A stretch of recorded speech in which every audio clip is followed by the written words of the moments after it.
नेतागिरी में दो ही तरीके से ट्रेंड में रहा जाता है। एक तो सुर्खियां बटोर कर, अच्छी वाली सुर्खियां बटोर कर, और एक गलत तरीके से वायरल होकर। अब के विश्नोई के लिए आप क्या कहेंगे ये आप ही जानते हैं। आप देखिए ना, भाजपा में अगर सबसे ज्यादा किसी की वार्तालाप, चर्चा किसी पर, किसी नेता पर हो रही है इस समय, तो वो के विश्नोई है। हर कोई उन्हीं पर बोल रहा है। कल पूरी प्रजा वहां पर चली गई, पूरे बड़े बड़े कद्दावर नेता वहां पर चले गए कांग्रेस के, और सबकी जुबान पर एक ही नाम, कौन? के विश्नोई। सब उन्हीं को सुना रहे हैं।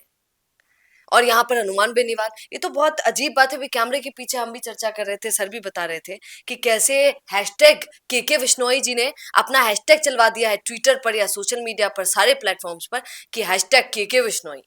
गजब का जवाब। ऐसे जवाब दे रहे हैं सबको, चाहे वो हेमाराम चौधरी हो या वो हनुमान बेनीवाल हो। हनुमान बेनीवाल के लिए भी वो यही कहते हैं कि खींवसर में तुमको हराया किसने? हमने हराया।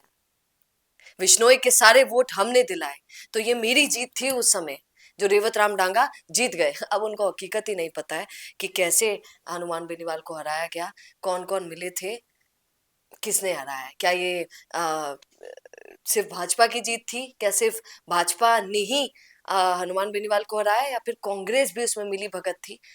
पता नहीं कैसी कैसी बातें आप जानते हैं, पुरानी बातें जो लोग करते हैं। आज इसी पर थोड़ी चर्चा करेंगे कि हैशटैग के विश्नोई का राज क्या है। क्या राज है सर? देखिए, हैशटैग के विश्नोई द्वारा एक जवाब है।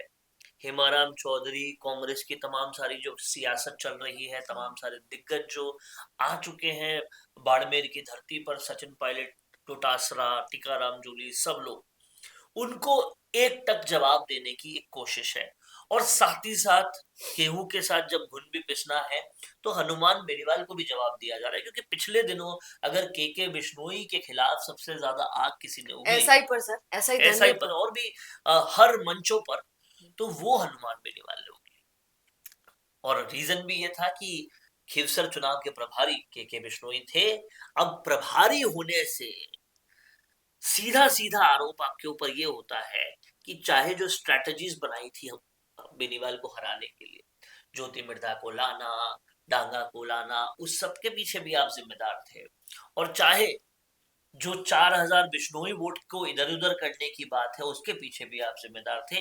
ये तमाम सारे आरोप लगाए जाते हैं, और ये कहीं ना कहीं आग भी थी जो हनुमान बेनीवाल के अंदर से पुरजोर तरीके से निकल रही थी।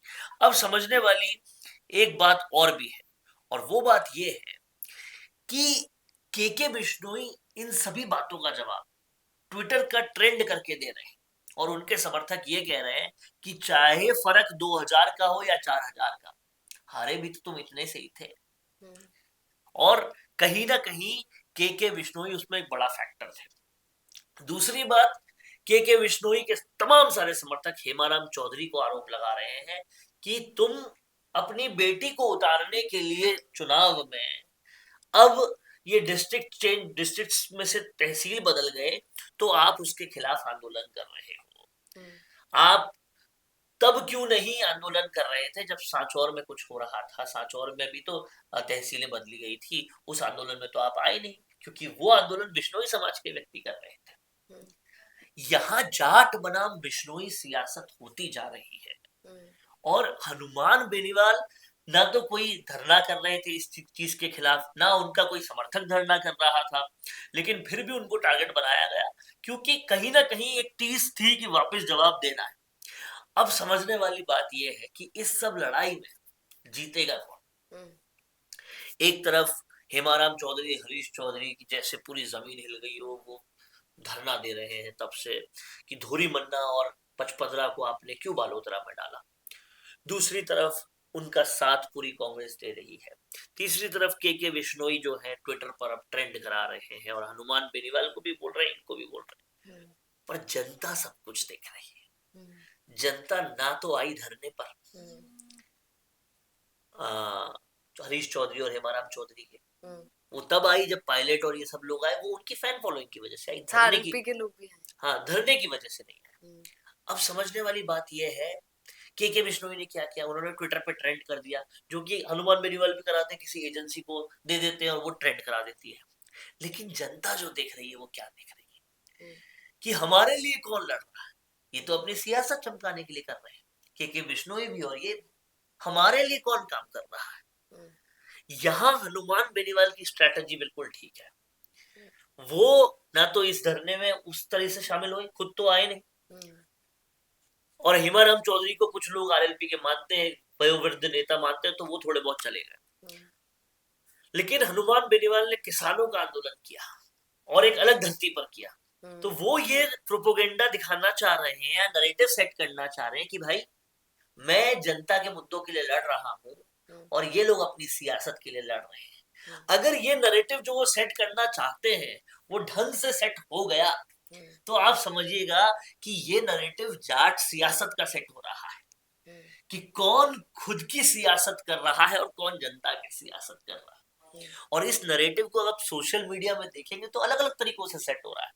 लोग हरीश चौधरी, हिमाराम चौधरी, इन सबके साथ में खाना खाते हुए, टीकाराम जूली खाना खाते हुए फोटो लगाते हुए कह रहे हैं कि एक तरफ रात को 2-2 बजे हनुमान बेनीवाल किसानों के लिए धरना दे रहा है और तुम सब प्रतिभोज खा रहे हो। ये नैरेटिव सेट किया जा रहा है। आप सियासत की गणित को समझिएगा।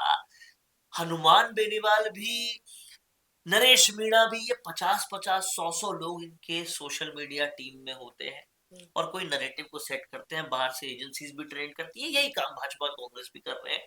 कौन बेहतर तरीके से करता है वो बात अलग है, लेकिन नैरेटिव सेट क्या किया जा रहा है जो वोटर के दिमाग में जा रहा है।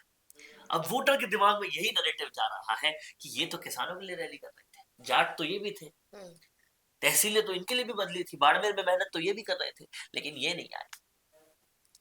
और जिनको अपनी बेटी को सेट करना था चुनाव में, या जिनको हरीश चौधरी, जिनकी पूरी रिफाइनरी का काम का, जिसके लिए लड़ झगड़ के उसको पचपदरा में लेकर आए थे ताकि वो बाड़मेर में रहे, वो पचपदरा ही ले, उसकी वजह से वो धरना दे। तो ऐसे हेमाराम जी के लिए तो सब ये बोलते हैं कि उनको तो पॉलिटिक्स से बहुत दूर होना है, शायद परिवार आप इस बात को समझिए, पॉलिटिक्स से दूर होना है, लोग जो कह रहे हैं, नैरेटिव जो सेट हो रहा है, अगर पॉलिटिक्स में दूर होना था तो तब आपके लिए रिस्पेक्ट था जब आपने कहा कि मैं वृद्ध अवस्था में जा रहा हूं, युवाओं को इसलिए मुझे नहीं करना, युवाओं को मौका मिलना है, लोग रोए भी तो भी रिस्पेक्ट था। अब आप अपनी क्यों धरने पर आ रहे हैं? अगर 2 तहसीलें इधर से उधर की, जबकि अशोक गहलोत ने तो कितने जिले बनाए थे, सबको इधर उधर कर दिया था।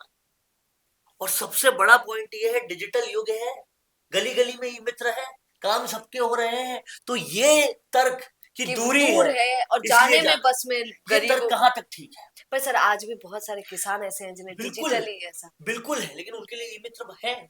अब आप मेरी बात समझिए कि किसानों के मुद्दे, जो बड़े मुद्दे हैं, क्या उस पर हनुमान बेनीवाल का धरना ठीक है, या फिर तहसील कुछ उसमें डाल दिए इस पे धरना ठीक है? ये नैरेटिव अगर सोशल मीडिया पे भी सामने रखा जाएगा तो आम किसान, आम वोटर क्या सोचेगा, उस तरफ ही जा रही है बाड़मेर की सियासत, ये समझना जरूरी है। और ये जो नैरेटिव बन रहा है ये बहुत दूर 2028 के लिए नहीं बन रहा है, ये मार्च अप्रैल में होने वाले पंचायती राज और निकाय चुनावों के लिए बन रहा है। और ये नैरेटिव कांग्रेस के लिए उल्टा घातक साबित होने वाला है, ये समझना पड़ेगा कांग्रेस को।